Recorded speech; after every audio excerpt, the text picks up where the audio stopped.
Welcome. As you guys can see by the title, I have decided to start a podcast. There's also a slight rebrand. Some of you guys may know that this used to be an ASMR channel. That didn't last long. Now it is a podcast, and it's called Finally Thriving with Arlicia. So, as you guys can tell by the title, today I'll be telling you 10 things I learned as a homeless teen. For reference, I'm 21 now and my final year of college. I'm graduating in a couple of months. And I'm doing really well for myself given the circumstance. But, life wasn't always like this. I left home around 15, 16. My junior year of high school, I went to a shelter, and then I was there for 2 months, and then from there I went to a group home, and I was there until I graduated high school, so about a year and a half, give or take, and then from there I went straight to university, and I've used the last 4 years to really lock in and focus on self-development, self-growth, self-love, self-care, things like that. And I want to use this podcast to share with you guys just some of the things that have helped me get to where I am now and that are helping me as I continue this journey. So stay tuned. Okay, as you guys can see, I have my handy dandy iPad because I have listed out all 10 things that I wanted to share with you guys today. So number 1, the first thing I learned as a homeless teen is that no one can save you but yourself. It was a really hard pill to swallow as a teenager because, when you're young, you depend on other people, at least you're supposed to be able to. And I quickly realized that, at least the adults in my life, I couldn't depend on them because they could only give me as much as they could give themselves, and they couldn't give themselves much. And I knew I wanted more out of life. For reference, I was born and raised on the south side of Chicago, 64th King Drive, projects, poverty, low income housing, you name it, I've lived it, And granted, I never internalized those experiences in terms of, I never took them onto my person and made them a part of who I am. Even as a child, I knew that something was wrong, that I didn't really belong here. And I don't think anyone belongs in that situation. I just think some people are better at adapting to it than others. And I couldn't get jiggy with it. I couldn't get with the program. And that led to a lot of depression as a child. And in that depression, I learned that no one could save me but me. I remember praying and just wishing someone could see how much I was hurting and see how much I was struggling and just take me out of it and take me under their wing and just save me from everything that was happening. But I quickly realized that no one could do that for me. Let's say if someone did come in and save me, it wouldn't really do much. I would then live my life for them. I wouldn't have taken the time I needed to figure out why I wanted to be here and what my purpose in life was. And after I realized that, it was just so empowering. Now, there's no one I can attribute my success to but me.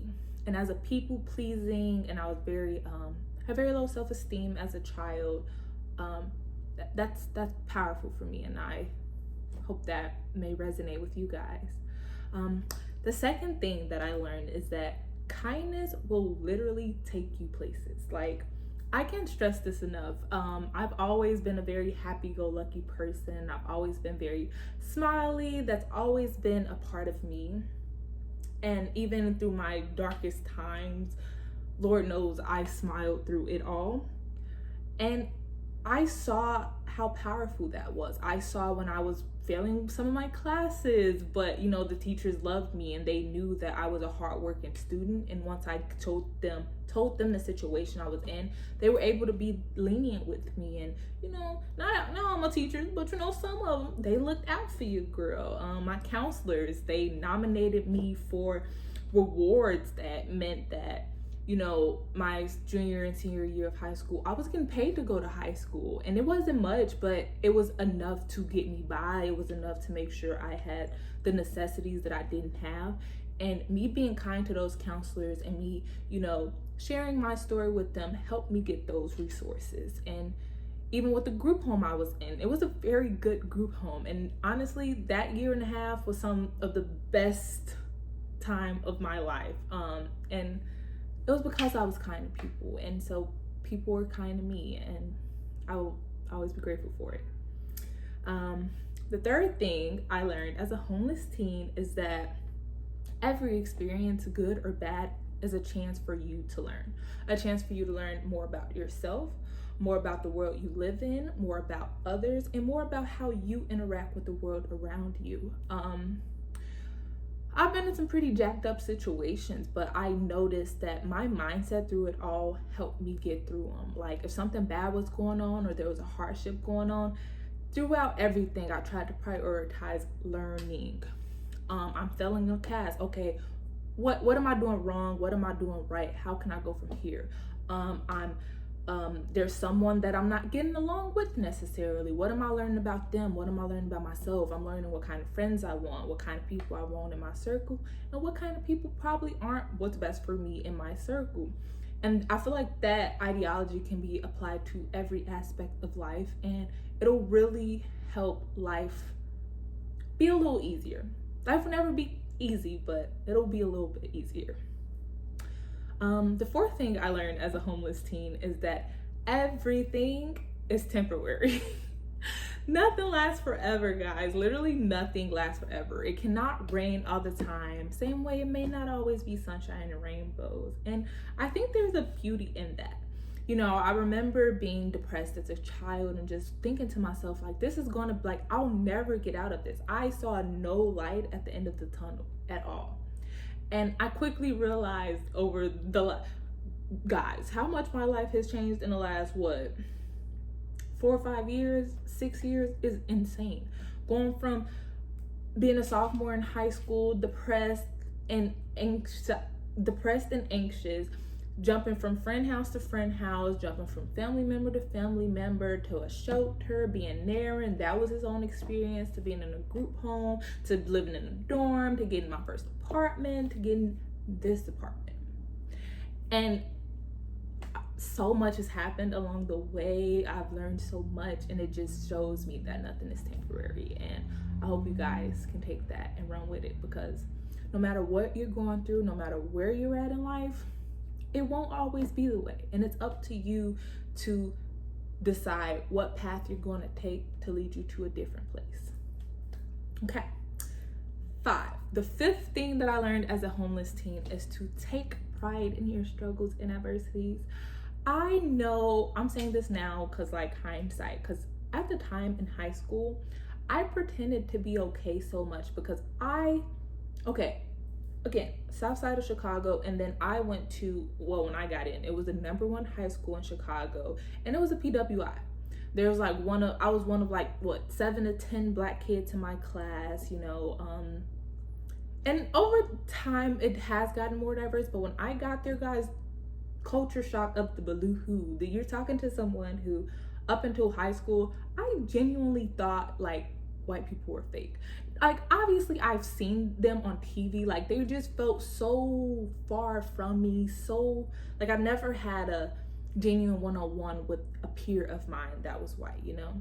And so to go from that, you know, being surrounded by only black people in a very specific type, to go into this predominantly white high school where everything has just shifted, it was a big culture shock for me. And I did not want to be the troubled black kid. I did not want to be that, you know. So I pretended until I couldn't pretend no more. And then I started thinking about how, like, wait a minute, back it up. I'm in this school, which was number one. I think when I left, it was number two, which is still really good.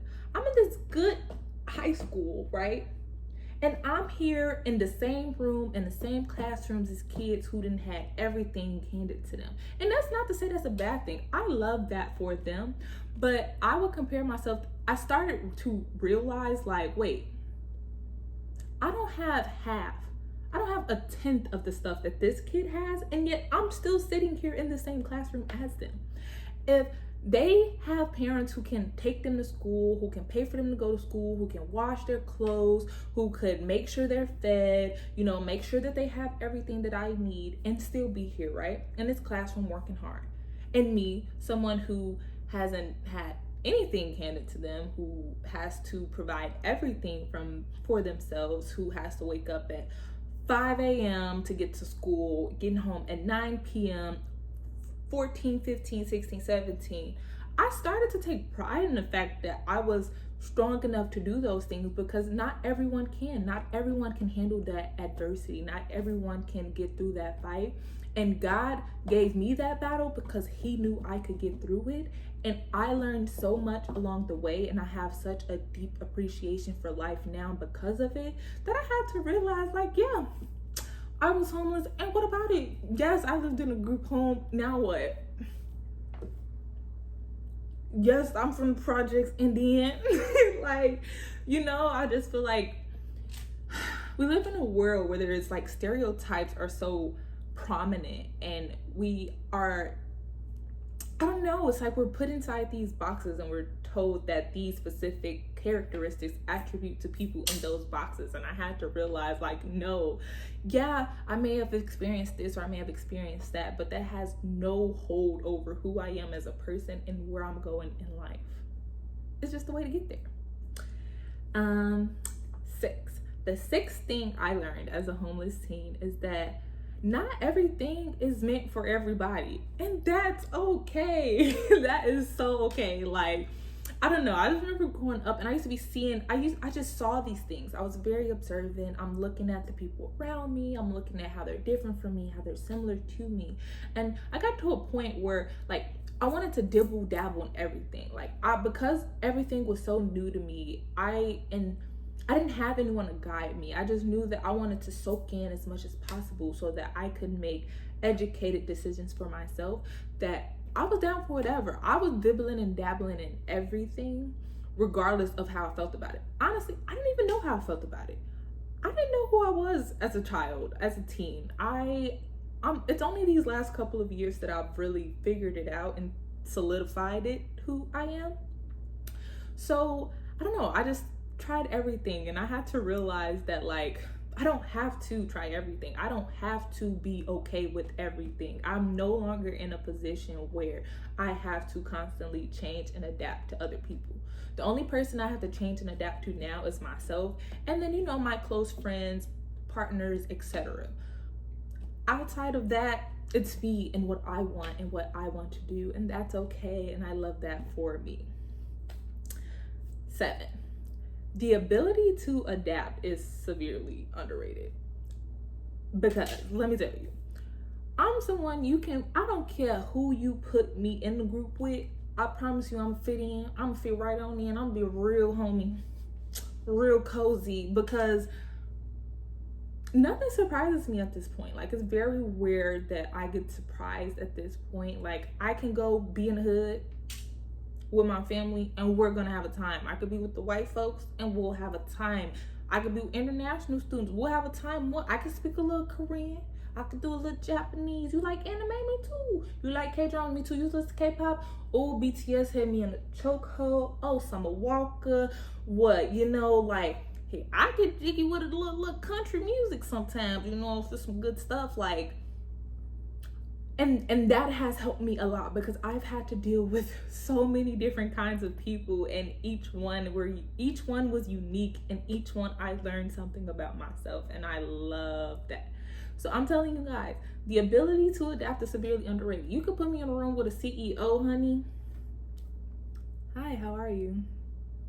Code switch. I'm telling you, I've been doing this since I was 8, 9, 10. I'm a pro, and I'm telling you, if you're not a pro, or if you don't know what that is, or if you haven't tried it out, I promise you it'll get you places. It'll get you a lot of places. 8. The 8th thing I learned as a homeless teen is that we are all fundamentally the same. We only differ in our life experiences.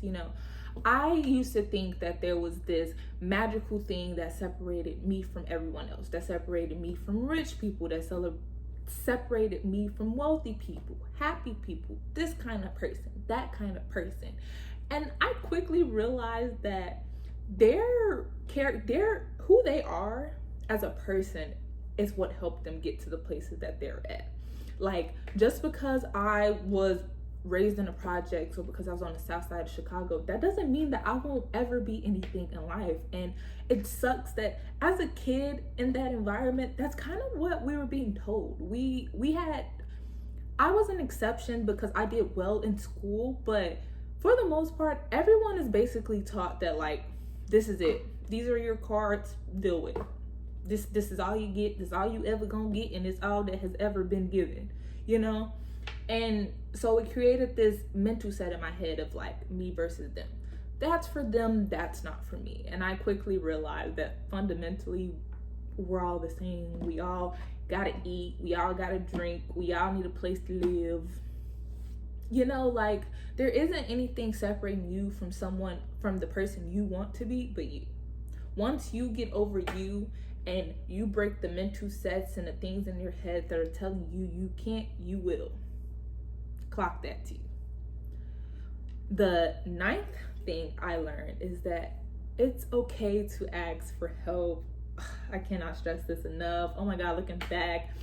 And even now, it's really uncomfortable for me to ask for help, just because I've been so independent all of my life that asking for help feels like not too much anymore, but as a teen, it made me feel as though I was weak. And I didn't want to be weak. I didn't want to be needy. I didn't want to be clingy. I wanted to be as independent and as less of a burden as I possibly could.